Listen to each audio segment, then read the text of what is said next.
So in this video, I want to solve with you, find the general solution, that is, to the following differential equation.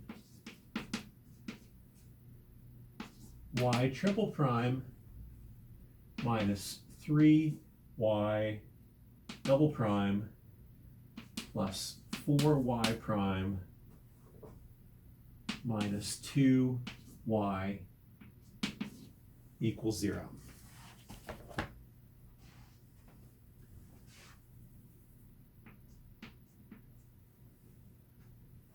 Y triple prime minus 3y double prime plus 4y prime minus 2y equals 0. This is a third order differential equation because the biggest derivative is the third derivative. It's certainly linear. It's homogeneous. And it has constant coefficients. So using the techniques that we evolved in the last video, we should be able to solve this. The first part of this is very easy. All we do is write down the characteristic polynomial.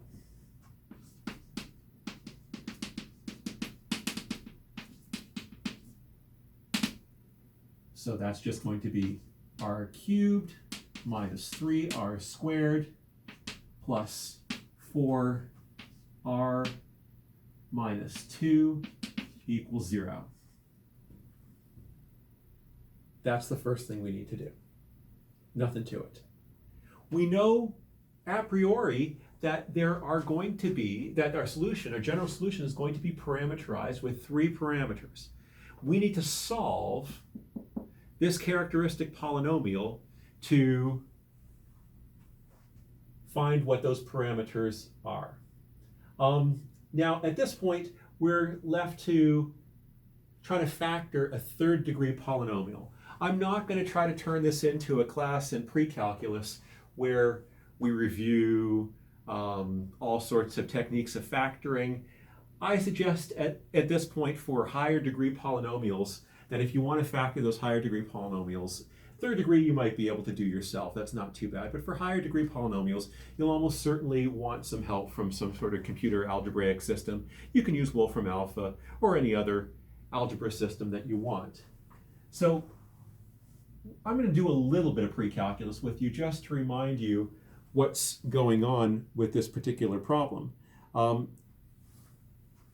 If we go ahead and plug 1 in, we end up with 1 cubed minus 3 times 1 squared plus 4 times 1 minus 2. Let's see what that is. 1 cubed is 1, minus 3 is negative 2, plus 4 is 2, minus 2. This is equal to 0. Hence we know that 1 is a root. In other words,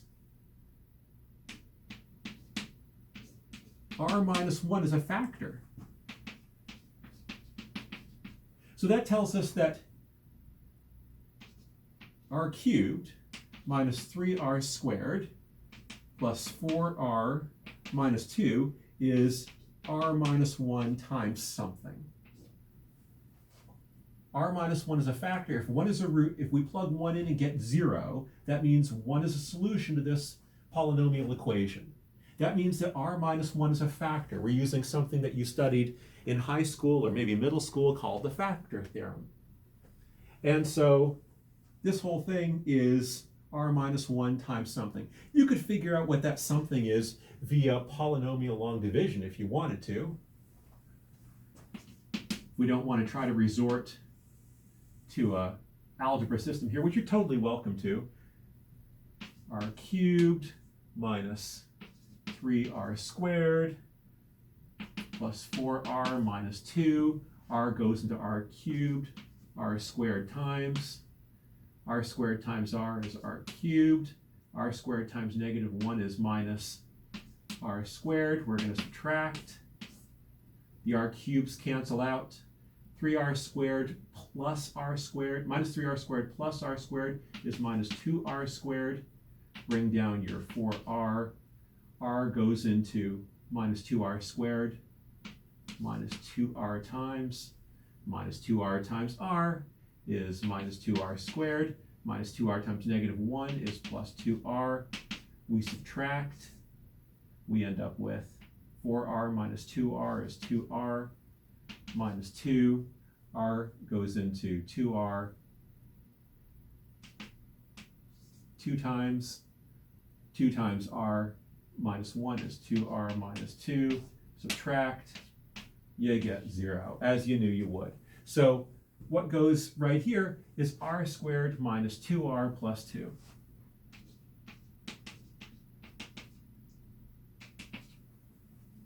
And this whole thing was supposed to equal 0.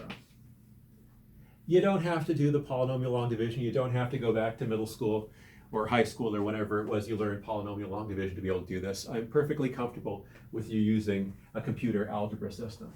But that's how it's done. If you want to use synthetic division, that's fine. So if the product of these two things gives you 0, one of them has to be 0. Either r minus 1 equals 0, or r squared minus 2r plus 2 equals 0. If the product of two things is 0, one of them has to be 0.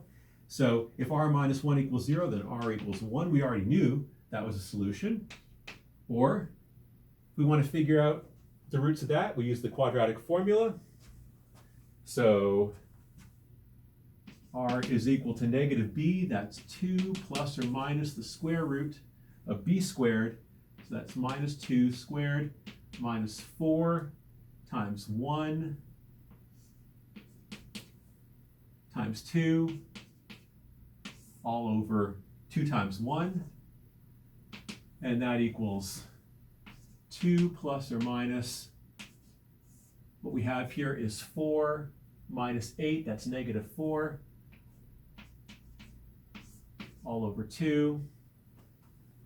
And this is 2 plus or minus root 4, which is 2, times root negative 1, which is I, all over 2. In other words, 1 plus or minus I.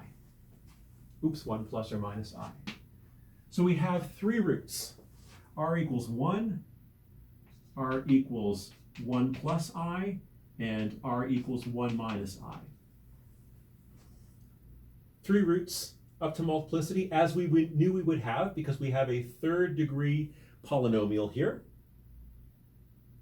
And now, based on what we have last time, we can just go ahead and write down our solution to this differential equation. Y of t equals, let's go through the roots one by one, or in this case in pairs. R equals 1 gives you a times e to the 1t. I'm going to not write the 1, I'll just write e to the t. And now we have these two complex roots. We know we're going to have a cos and a sine thing with an e to the something in front of it. So we call that a1 plus a2. So since this is a 1, I have an e to the 1 times t. And since there's a 1 in front of the I have a cos. This is my alpha, this is my beta, cos of 1 times t. And there's another term coming up because I still have an alpha and a beta, and I've just done the cos, a3 e to the t sine 1 times t. And that's my solution.